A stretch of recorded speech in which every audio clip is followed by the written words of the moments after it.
Now, my love, Shiv Chankar here, and I thought I'd just pop in and answer Liana's question. I just saw it. We're in the middle of some project work, so I'm not really on the computer a lot. But I saw Liana says that she's just done her exams and her shoulders and her back, her lower back, are really hurting her, and she'd like some more advice and a book. And so I'll get to the book part, but let's just talk about when we've got pain in our shoulders and lower back. One of the first things to remember when we're thinking about our body is that it is all connected. And so if we're having pain in one area, it's because there's tightness. Oops, that's too much. It's because there's tightness in other areas. And so we can't just look at one part of the body and think that that is tight. What happens with the body with pain is that pain creates its own root, right? So if we have, and pain begins emotionally. So pain is not physical. It's an emotional feeling that we don't feel. And then when we don't feel it, the body escalates it because the body is very clever. It says, I want to get your attention. So Liana, in your instance, I would imagine studying and everything, that as soon as you get tense, there's a spot in your shoulders and in your lower back that's where it really kind of radiates. And when pain wants to get your attention, it will find the fastest route to the spot that it knows, right? So that's why we always tend to carry tension in the same spots. Now, if you imagine that you've got tightness in your shoulder, then imagine that muscle right there is very, very tight. There's no way that you can release that muscle if you did massage or whatever you did, because there is no space around it. Imagine that as that muscle contracted, right? So as I'm talking to you, take your fist now, take your hand and make it into a fist. So that was your muscle from an open hand to a fist. That's what it's done. Now, as it pulls and contracts all the muscles all the way up your back, down your legs. Everything's connected, right? A massage teacher used to say, we're like a big sausage. We have a wrapping over us that contains everything, and it is all connected. So when we're looking at one thing, we've got to look at the body as a whole. Okay, so that muscle up in the shoulder is contracted and everything around it is contracted. There is no space for that muscle to open. So what we need to do if we're looking at the shoulder, and if I'm working on somebody, body work, I would start at the lower back and I would start there, creating some space a little further below so that that muscle can then open. Now, what does this mean to you? It means that we want to be thinking about whole body workout. And quite often, when we have a pain in one area, it is because there is a contraction in another. So the shoulders. If you round your shoulders forward, right, which is what we do when we're driving, it's what we do when we're on the computer, when we're at the desk. Liana, you've probably been doing a lot of this, studying. And so your shoulders are rounded. So what's happening is at the back, around your shoulders, those muscles are expanding too much, right? They're really stretched. Your rhomboids, your shoulders, your scapula is stretched. As that stretches and rounds, what does it do to your chest? It concaves and it goes in. So right now, round your shoulders forward. Okay, beautiful. Now, sit up tall. Take those shoulders up, down, and back. Now, feel the difference between how short your back is across, because your muscles now are no longer stretched. But then feel how stretched your chest is. So quite often when we want to do the upper back, it's actually the chest that we want to do. The same with the lower back.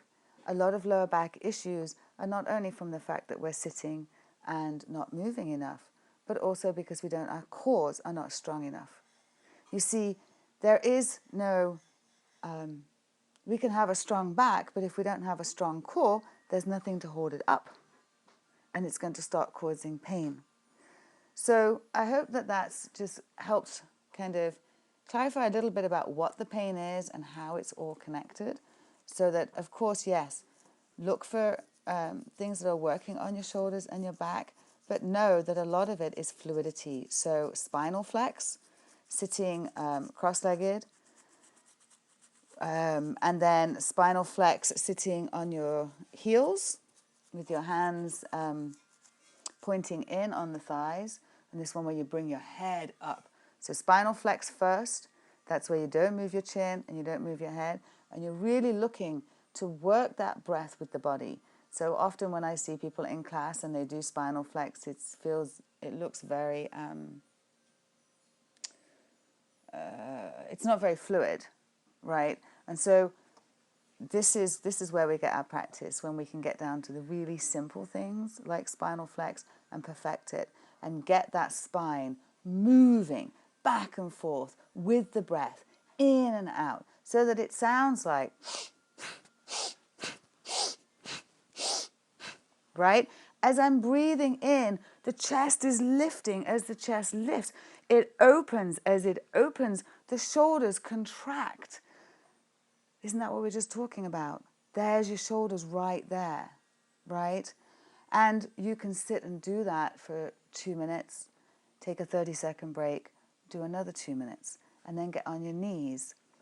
Hands in, fingers pointing in, sitting on your heels and inhaling, taking the head up and back, very controlled, exhaling, bringing it down, and thinking about your shoulders and your lower back as you do that, because these, as I'm sitting here talking to you, I'm moving my shoulders and just feeling the chest opening up. So, so any of the exercise, any of the sets will, will help. And let me just walk to the bookshelf and give you a couple of names of books. So I like A Woman's Book of Yoga by, it's called A Woman's Book of Yoga, Embracing Our Natural Life Cycles, Michelle Siebel and Harika Khalsa. I like that one. Shakti Power Kaur, Shakti Power Khalsa, our names. Kundalini Yoga, this is another good one. The Flow of Eternal Power. I like that one too. And you don't need all of these. So I would say if they have them in a bookstore, go and have a look. If they have them online, have a look inside and see which ones you quite like. And the Kundalini Yoga Experience by Guru Dharam Khalsa and Daryl O'Keefe. And I can write these down in the group later for you as well, but I really wanted to get back to Liana. Thank you to everybody who jumped in, and this is what this group is about.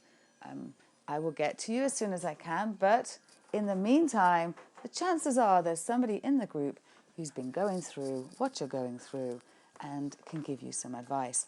And that's what it's about, right? It's about supporting one another and using these tools and coming here when you need help. So great question, Liana. I hope that this helps you. I think that, a lot of kind of the spinal flex, plow pose is really good. Again, because you're releasing the shoulders. Cat-cow, there's another one that's just, think of the ones that are the flow, where you've got this breath and the body's moving with the breath. And then when you're actually doing it, really visualizing each of your muscles stretching and expanding and then contracting. And just feel the relationship between the chest and the shoulders, the relationship between the core and the lower back, so that as you're going along, adding to your practice, looking for new, shoulder and lower back, you also want to be thinking about chest and core. The body's all one. So I hope this has helped. Let me know, and I will speak with you all very soon. I'm so excited. Thanks for all the great comments, by the way, about the new name change. It's all, there's so much going on. and it's wonderful. So it's a lot to do before as we get to change, but as always, these things will happen as they happen, and we'll do it all together, and it'll be fabulous. I love you so much. Sat Nam. This is Chief Chankar, Feel Better Coach. What can you do today to feel a little bit better? Do that thing. Sat Nam.